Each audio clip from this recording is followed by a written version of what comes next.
జై శ్రీమన్నారాయణ. సుదర్శనవాణి పరిపూర్ణ వాస్తు కార్యక్రమానికి స్వాగతం.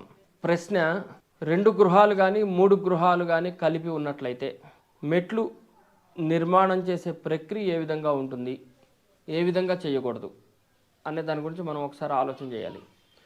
సాధారణంగా ఇవి సంభవించవు, కానీ మనకు గ్రామాలలో కానీ పల్లెల్లో కానీ ఇవి అన్నదమ్ములు పక్కపక్కన కట్టుకునే సందర్భాల్లోనే ఇది వర్తిస్తుంది. ఈ విధంగా వరుస గృహాలు కట్టినప్పుడు దీనిలో పూర్వకాలంలో ఒక నియమం ఉండేది. మిద్దెలు అనేవాళ్ళు. మిద్దెల నమూనా వేరు, డాబాల నమూనాలు వేరు. అంటే అనొచ్చు, మరి మిద్దెలకిను అన్నిటికీ కూడాను వంటగదులు ఉంటాయి కదండి, మనకు అట్లాగనే హాల్ ఉంటుంది, బెడ్రూమ్ ఉంటుంది కదా, మరి డాబాకి కూడా అదే కదా ఉండేది. మిద్దెలు కట్టే నిర్మాణాల్లో పూర్వకాలంలో గర్భ నిర్ధారణ చేసి కట్టేవాళ్ళు.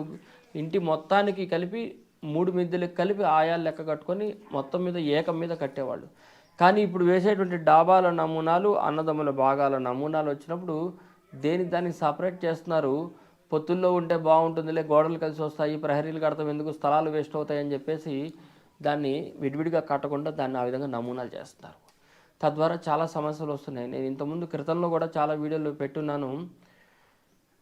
దక్షిణ భాగంలో ఉండే వాళ్ళకి ఫైనాన్షియల్ ట్రబుల్స్ అంటే ఏంటంటే ఆర్థిక సంబంధమైన సమస్యలు, వంశాభివృద్ధి, యజమాని అభివృద్ధి, పిల్లల గ్రోత్ అనేది తగ్గుతుంది. ఉత్తర పోర్షన్లో ఉండే వాళ్ళకి అనారోగ్య సమస్యలు, మాటిమాటికి ఆపరేషన్స్, డాక్టర్ల దగ్గరికి వెళ్తారు, ఇవన్నీ జరుగుతూ ఉంటాయి. యాక్సిడెంట్లు అవటం కానీ ఇవి జరుగుతూ ఉంటాయి. ఇక్కడ మనం ఒక ఇల్లు ఫోటో చూపించినాము. ఆరెంజ్ కలర్, పింక్ కలర్లో ఉన్న బిల్డింగు ఒకటి నేను ఫోటో పెట్టాను. ఈ ఫోటో ఒకసారి అందరూ కూడా చూడండి.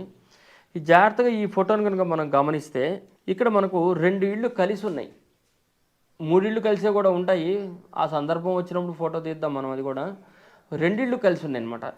ఈ 2 ఇళ్ళు కలిసినప్పుడు ఏం చేశారంటే, ఈ 2 ఇళ్లలో మెట్లుతో ఉన్న భాగం అనేది వేరే ఉంటుంది, మెట్లు లేకుండా ఉన్న భాగం ఇంకొక పోర్షన్ ఉంది. వెనకాల చూసారు లేదు, యాక్చువల్లీ అది కూడా 2ఏనంట. ఇంకా దాన్ని నేను ఇంకా క్లియర్గా పిక్చర్ తీయలేదు. తీస్తే దాని లోపల మనకు సినిమాల్లో కట్టిన చిన్న పెట్ట కూడా కట్టారు. ఆ 2 గదులకి మధ్యలో కూడా కట్టారు.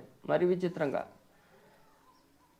అన్నదమ్ములు కట్టారు. అన్నదమ్ములు అన్నకి సంబంధించిన భాగానికి మళ్ళీ 2 పోర్షన్లు చేశాడు లోపల. ఏంది అంటే, మాకు 2 కొడుకులు సార్ అంటాడు. ఏమన్నా 2 కొడుకులు ఎక్కడ, ఒకళ్ళు దుబాయ్ ఉన్నారు, ఒకళ్ళేమో హైదరాబాద్లో ఉద్యోగాలు. ఈ ఎదర భాగానికి ఏం చేశాడంటే, ఈ మొత్తం ఇల్లు కంబైన్ చేసినప్పుడు మనం ఇమేజ్లో జాగ్రత్తగా గమనిస్తే మెట్లు తీసుకొచ్చి ముందు పోర్షన్కి పెట్టుకున్నారు. ఇక్కడ వచ్చింది సమస్య. ఆ విధంగా పెట్టడం కరెక్ట్ పద్ధతి కాదు. నువ్వు కనుక సపరేట్ ప్రహరీ కట్టినట్లయితే, ఎవరి హద్దులు వాళ్ళు చక్కగా కట్టుకున్నట్లయితే, ఎవరి భాగాల్లో వాళ్ళు సోపానముల యొక్క అమరిక, మెట్ల అమరిక చేయాలి. నువ్వు 2 కలిపి ఒక డాబాగా కట్టినప్పుడు అక్కడ ఏం చేశారు, మెట్లు మధ్యలో పెట్టారు. అందులో అది ఉత్తరము 0 డిగ్రీలో ఉన్నటువంటి స్థలం. అది 0 డిగ్రీలో ఉన్న స్థలానికి చూడండి, ఈశాన్యం నుంచి మొదలు పెట్టుకొని మెట్లు వేయటం జరిగింది. మీరు గమనిస్తే ఈశాన్యం నుంచి మెట్లు వేసుకుంటూ వెళ్ళిపోయారు. ఇట్లాగే చాలామంది 3 ఇళ్ళు కట్టినప్పుడు కూడా ముగ్గురికి 3 మెట్లు, ముగ్గురికి 3 బాత్రూమ్లు కూడా కడుతూ ఉంటారు. తూర్పు పోర్షన్లు అయితే కనుక ఇంకా అసలు మామూలుగా ఉండదు దాని పరిస్థితి. చాలా ఇబ్బంది పడిపోతూ ఉన్నవాళ్ళు ఇప్పటికీ నేను పల్లెల్లో చూస్తూనే ఉన్నాను అనమాట. కాబట్టి ఈ విధంగా నిర్మాణాలు చేసేటప్పుడు సరైనటువంటి వాస్తు సలహాదారులతో మీరు చూపించుకోవాలి. మొదటి పాయింట్, సొంతంగా మనం ఆలోచన చేయకూడదు.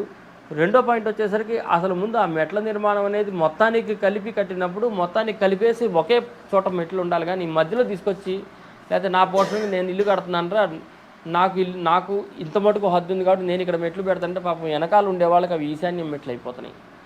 ఆ విధంగా చేయడం సరైన విధానం కాదు. మొత్తం పోర్షన్ మొత్తానికి మనం అలైన్మెంట్ చేసుకొని వాయువ్యం ఆగ్నేయాలు చూసుకొని మెట్లు పెట్టుకోవాలి. కానీ ఇట్లాంటి తప్పులు చేయకుండా ఉంటారని చెప్పి నేను ఆశిస్తున్నాను. జై శ్రీమన్నారాయణ.